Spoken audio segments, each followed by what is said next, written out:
Good morning. Welcome to ViewPoint. I'm Pat Lawson-Muse. Women carry a lot of weight, not just pounds, a lot of responsibility, balancing finances, family, work, health, and so many other issues. To manage all of that successfully, a woman needs to be well, and that can be a challenge. Our topic this morning is women's wellness. My guests are Dr. Renee Bevell, an ophthalmologist who practices in Glendale, Maryland. Dr. Patricia Davidson is a cardiologist with the Washington Hospital Center, and Reverend Dr. Gertie Hurley is founder and executive director of the group Taking Effective Action. Thank you all for being with us this morning. You are gearing up for a big wellness celebration, a celebration of birthdays and women's wellness that takes place next Saturday at Prince George's Community College. Tell us about it. What's the focus going to be, Reverend Hurley? The focus is on teaching women how to take charge of their health. And celebrate their birthdays so that in doing so, they'll have better birthdays moving forward and as they grow older. And more birthdays. Yes, where they can be productive and not just in a nursing home. Yes, it's a celebration that NBC4 is partnering with you on, yes. And this is a continuation of our efforts here at the station to focus on health in our communities and our neighborhoods. Obesity is a big issue in our communities, and Dr. Davidson, Maryland has the 29th highest adult obesity rate in the nation. That's pretty high. Why is it so high in the state of Maryland? Well, part of it is you have a large African-American population and a large Latino population. Women of color have a tendency to have the largest weight. Over 68% of both Latino and African-American women will be overweight. And that comes from a whole host of reasons, starting off with just plain stress. Stress and racism that ends up resulting in eating poorly. Poverty rates, food deserts where we do not have appropriate food in our communities. We have too many fast food restaurants and food that promotes heart disease and diabetes and hypertension, and just not being able to. When you have higher poverty rates, you really can't focus on wellness. You end up focusing on just survival, and we know that our poverty rates are going up, and we know that our need for food, especially in children, is going up. So what kind of food do you think these children are accessing who do not have adequate food in their homes? And so there's a whole lot of reasons why we're going to see even more obesity in the next few years. Dr. Bevell, you practice in Prince George's County, which Yes. has some of the state's highest obesity rates. How many of your patients think about their weight and their eyes and the connection there? You know, not enough. And the eyes can manifest problems with obesity by diabetes. There can be problems with diabetes, and that leads to diabetic retinopathy, and that can actually lead to blindness. And a lot of my patients, unfortunately, don't think about that.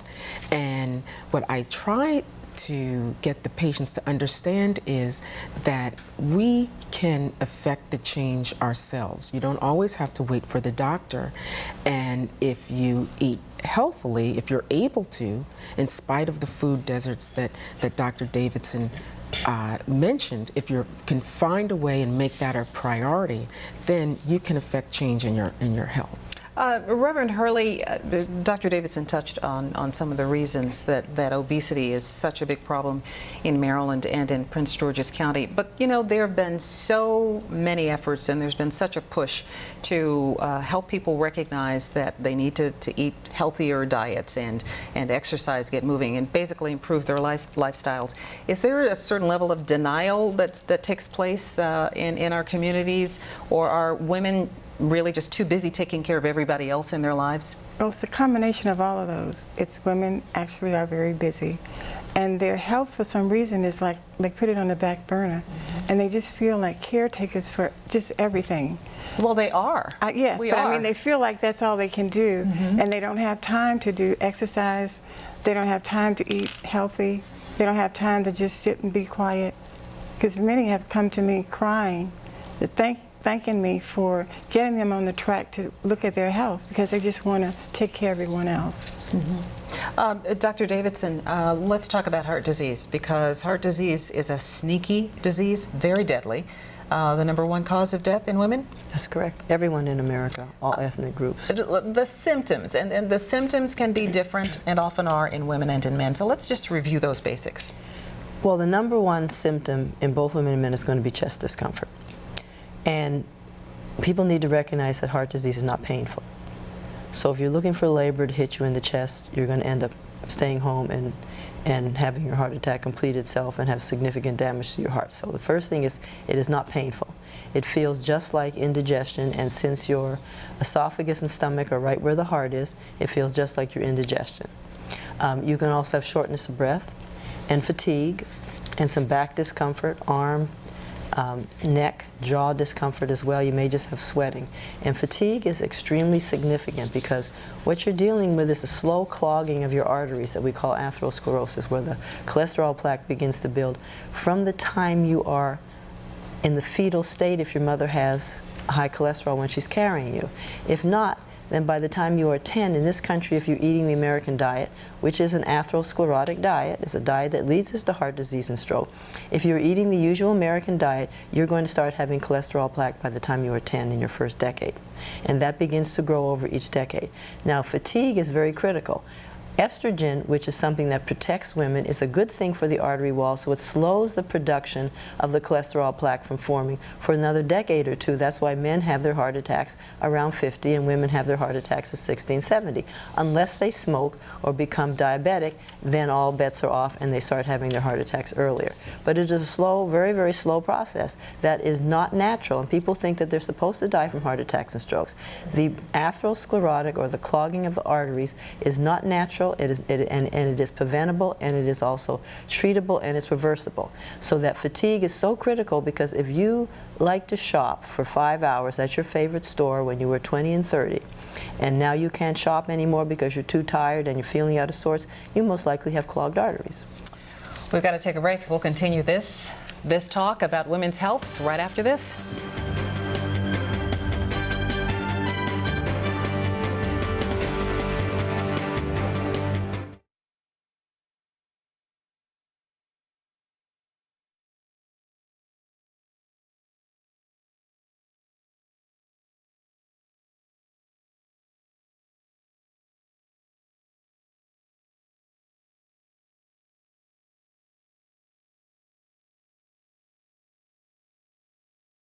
Welcome back. We're talking about women's wellness this morning. We were just talking about women's hearts going into the break. Dr. Bevell, we were talking about stress, and you know, women need to go to the doctor and know their numbers. That's right. But you pointed out during the break that a lot of people in the African American community have a little trouble with the doctors. Don't trust them? That's right. I think that there may be a mistrust, there may be a cultural mistrust of physicians, and this may stem back to years ago. We had the Tuskegee health incident and other incidents, and sometimes people may feel that they're getting medication and it's more for the physician's benefit rather than for their benefit. So we have to find a way to reach out to our patients and let them know that we care about them and we are their health advocates. We can work as their health coach, and that we are on their side. Reverend Hurley, how much of it is just taking the time to slow down and smell the flowers? Well, that's true. That's part of it. But another part of it, piggybacking on what Dr. Bovell said, a lot of people have come to me and said that they didn't think they needed all those tests the doctor ordered. And they go to another doctor who does something different. Mm-hmm. And maybe the doctor they left was trying to do something to help them. We can't overemphasize enough, Dr. Davidson, the importance of knowing your numbers, knowing your blood pressure and knowing your glucose level. That's the most important thing. We have lots of fancy tests to determine how much clog you have in your arteries. I think the most important thing is that if you have risk factors, you have clogged arteries at some level, whether it's a small amount or a large amount. And everybody should just first look at their numbers. And most people are going to some church and they have a church fair, and they can find those numbers out there if they don't find them out at their doctor's office. But your sugar should be under 100, fasting. Your blood pressure ideally should be under 120 and under 80.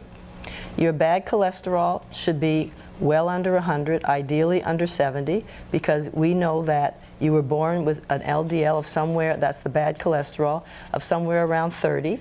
And the further away we get from 30, the more likely we will end up having clogged arteries. So if you don't have an LDL that's low, because you've been eating so many animals, and the animals are basically, they're made of cholesterol, and you're made of cholesterol, all living cells are. So your liver is not metabolizing all of that cholesterol.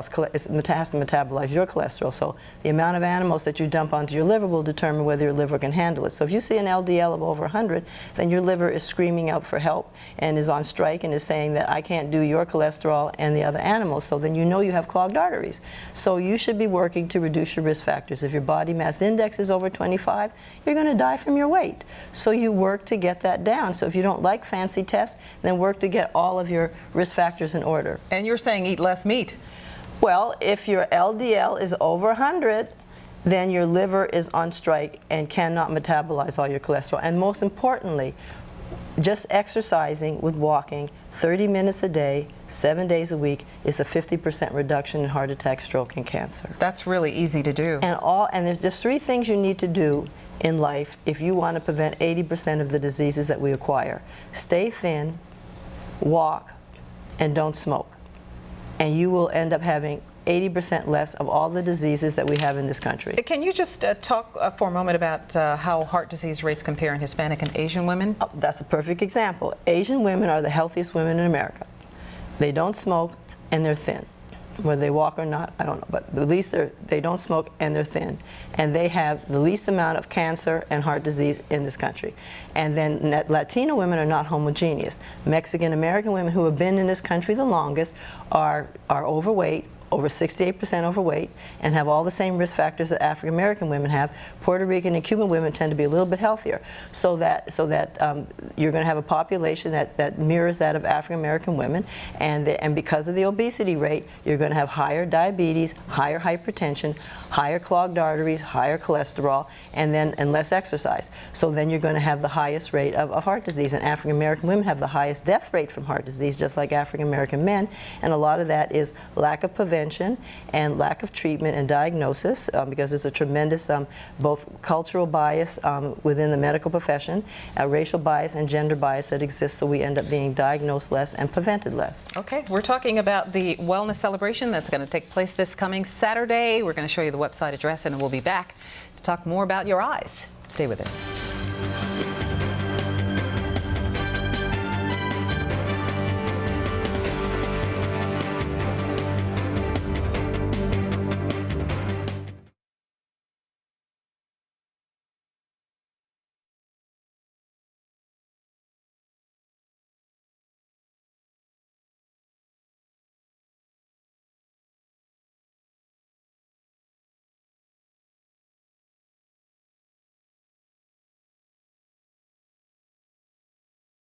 Welcome back. We're continuing our talk about women's wellness. Dr. Ravel, what are some of the most common eye diseases in women?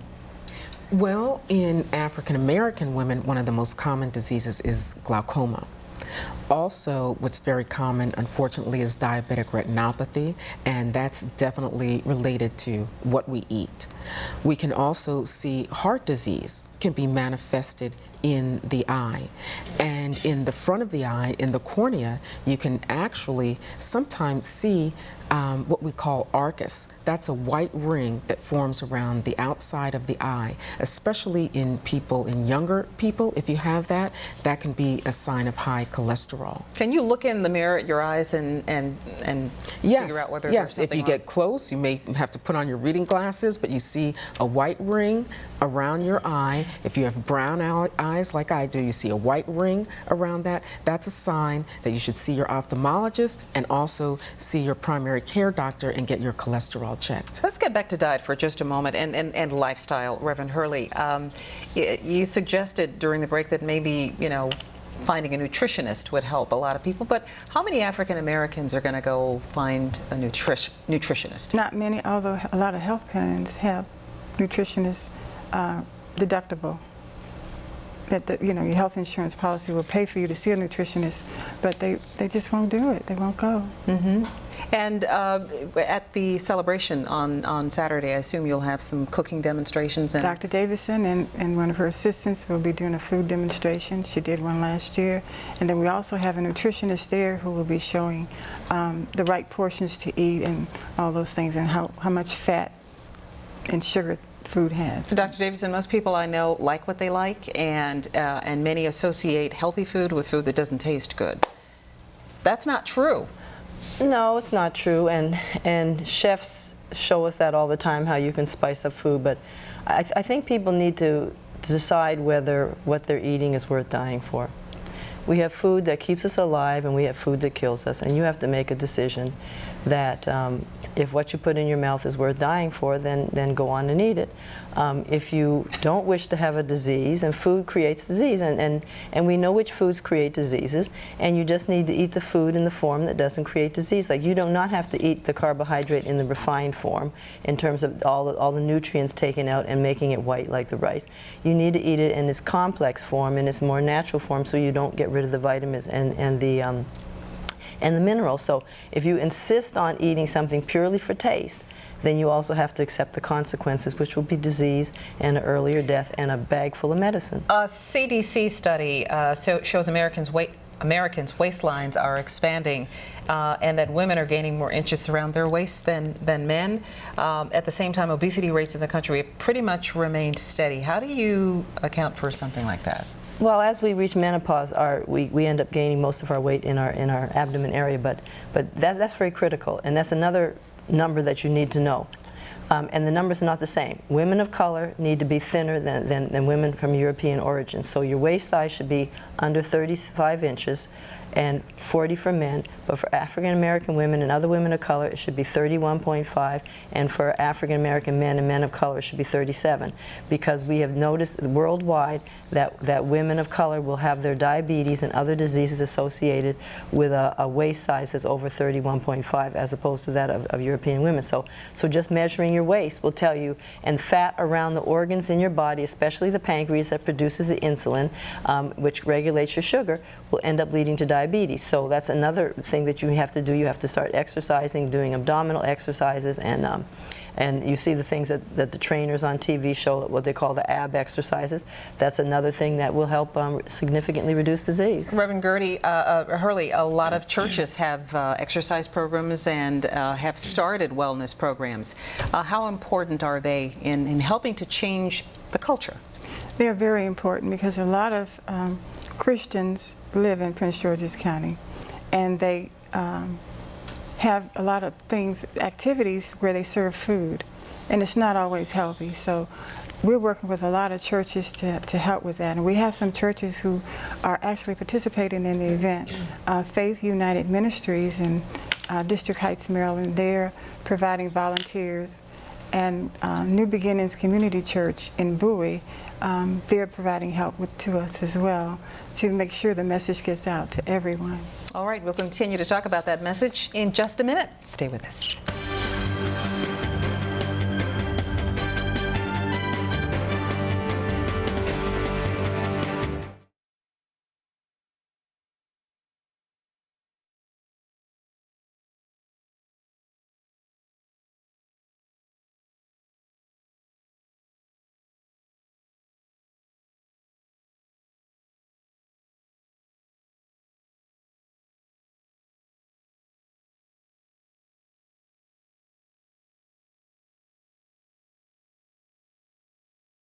Welcome back. Dr. Bavell, if you can incorporate one healthy change, how much of an impact will just making small changes have on your eyes and on your overall health? It can have a huge impact. You know, people don't realize that you can get what we call a heart attack in the eye. You can get a stroke in the eye. The heart attack in the eye is called a central retinal artery occlusion. And when that happens, unlike a heart attack, there's really no chance really of gaining vision back. So these kind of changes can make a huge impact. We can actually see a cholesterol a flick of cholesterol in the veins, in the arteries, in the eyes. Is there a difference, Reverend Hurley, between educating and convincing people to make better choices and empowering them to do so? Well, it's how you do it. You just ease up on them, and through demonstration, through actions, it's a good way. Set an example. Because whenever I eat, people come around and say, "What? Oh, what is that? Can I taste that?" Because I don't eat meat, and I don't advocate that everybody shouldn't eat meat, but I just don't. It's working for me under Dr. Davidson's care. She's my physician, and that's what's happening with it. They just need to have someone just convince them a little bit. Just baby steps, as Dr. Davidson has already said. So you're going to do a lot of that on Saturday, and you've got a lot of partners working with you. Yes, and specifically we have to give acknowledgement and thanks to Boston Scientific Close the Gap program, and again the churches, New Beginning Community Church and Faith United Ministries and Giant Food, Wegmans and Prince George's Community College, who are allowing us to have it there and are partnering with us. Will you address mental health, domestic violence, and those kinds of issues? Yes, we're going to address a little bit about the domestic violence and family violence that's going on right now. We have some information to give out to people about it. Dr. Davidson, final word about maintaining overall health, keeping the stress level down. Well, everything's preventable. And meditation, prayer, walking is the simplest and cheapest thing you can do. And trying to do some minor changes in your diet and then try to move on with some more major changes, and really finding out about all your risk factors. It's not one thing, but if you find out what your risk factors are and you see what you're capable of tackling, and just go for a walk, meditate or pray, and that will reduce your stress levels and all kinds of horrible hormones that help form plaques. So all right. You need to begin. Wellness is about trying to prevent disease. All right, Dr. Patricia Davidson, Dr. Renee Bavell, and Reverend Dr. Gertie Hurley. Thank you all. We'll see you on Saturday. Thank you. Thank you. That's Viewpoint. I'm Pat Lawson Muse. Stay with us for News 4 Today.